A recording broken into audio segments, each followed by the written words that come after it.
ଯଦି ଆପଣ କୌଣସି ଝିଅକୁ ମନେ ମନେ ବହୁତ ଭଲ ପାଉଛନ୍ତି ଏବଂ ଆପଣ ତାକୁ ନିଜ ପ୍ରେମରେ ପଟେଇବାକୁ ଚାହୁଁଛନ୍ତି ବା ନିଜ ପ୍ରେମରେ ଦିବାନୀ କରିବାକୁ ଚାହୁଁଛନ୍ତି, ହେଲେ ଯେତେ ଚେଷ୍ଟା କଲେ ବି ଆପଣ କୌଣସି ଫଳ ମିଳୁନି, ଆପଣ ସେ ଝିଅକୁ ନିଜ ବଶରେ କରିବାକୁ ଚାହୁଁଛନ୍ତି, ତାହେଲେ ମୁଁ ଆଜି ଆପଣ ପାଇଁ ଏମିତି ଏକ ବଶୀକରଣ ଟୋଟକା ନେଇ ଆସିଛି, ଯେଉଁ ଟୋଟକାକୁ ଆପଣ ଯଦି ମୋ କହିବା ଅନୁଯାୟୀ ଗୋଟେ ଥର କରିଦେବେ, ତାହେଲେ ମୁଁ ଆପଣଙ୍କୁ ଗ୍ୟାରେଣ୍ଟି ସହ କହୁଛି ସେ ଝିଅ ମାତ୍ର 2 ଘଣ୍ଟା ଭିତରେ ତୁମ ବଶରେ ହେଇଯିବ, ତୁମ ପ୍ରେମରେ ପଡ଼ିଯିବ, ତୁମକୁ ଛାଡ଼ି ଗୋଟେ ମୁହୂର୍ତ୍ତ ରହିପାରିବନି, ଦିନ ରାତି ତୁମ କଥା ଭାବିବ, ତୁମ ଖୟାଲରେ ହିଁ ରହିବ।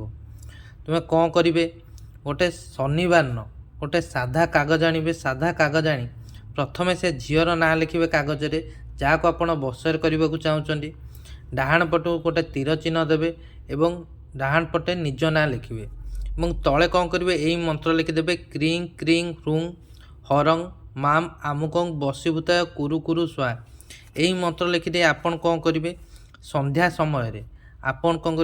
ସମୟରେ ଗୋଟେ ଗୋଡ଼ରେ ଠିଆ ହେବେ। ଗୋଟେ ଗୋଡ଼ରେ ଠିଆ ହେଇ ନିଜ ଡାହାଣ ହାତକୁ ନିଜ ଛାତିରେ ରଖିବେ।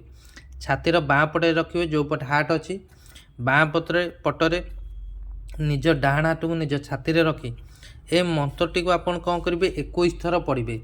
ଯେତେବେଳେ ମନ୍ତ୍ର 21 ଥର ପଢ଼ିବେ, ସେତେବେଳେ କ'ଣ କରିବେ?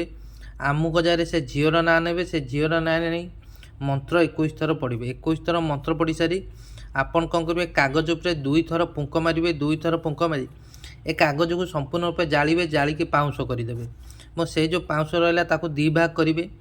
2 ଭାଗ କରିଦେଇ ଗୋଟେ ଭାଗ ଆପଣ କ'ଣ କରିବେ? ଗୋଟେ ନାଲି କପଡ଼ାରେ ଗୁଡ଼େଇକି ରଖିବେ। ସେ ଯେଉଁ ପାଉଁଶ ଗୋଟେ ନାଲି କପଡ଼ା ଆଣିବେ, ନାଲି କପଡ଼ାରେ ଗୁଡ଼େଇବେ ସେ ପାଉଁଶକୁ। ସେ ନାଲି କପଡ଼ାରେ ଗୁଡ଼େଇ ତାକୁ କ'ଣ କରିବେ? କୌଣସି ଓସ୍ତ ଗଛ ମୂଳରେ ନେଇ ବାନ୍ଧିଦେବେ ଏବଂ ଆଉ ଯେଉଁ ଅଧା ପାଉଁଶ ରହିଲା ତାକୁ ଆପଣ କ'ଣ କରିବେ?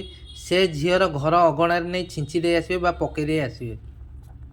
କେବଳ ଏହି ଉପାୟ କରିବା ଦେଖିବେ 2ରୁ 3 ଘଣ୍ଟା ଭିତରେ ସେ ଝିଅ ମନରେ ଆପଣ ପାଇଁ ଭଲ ପାଇବା ସୃଷ୍ଟି ହେବ। ସେ ଝିଅ ଆପଣଙ୍କ ପ୍ରେମରେ ପଡ଼ିଯିବ, ଆପଣଙ୍କ ପ୍ରେମରେ ଦିବାନୀ ହେଇଯିବ, ଆପଣଙ୍କୁ ଛାଡ଼ି ଗୋଟେ ମୁହୂର୍ତ୍ତ ରହିପାରିବନି, ଦିନ ରାତି ଆପଣଙ୍କ କଥା ଭାବିବ, ଆପଣ ଖୟାଲରେ ହିଁ ରହିବ।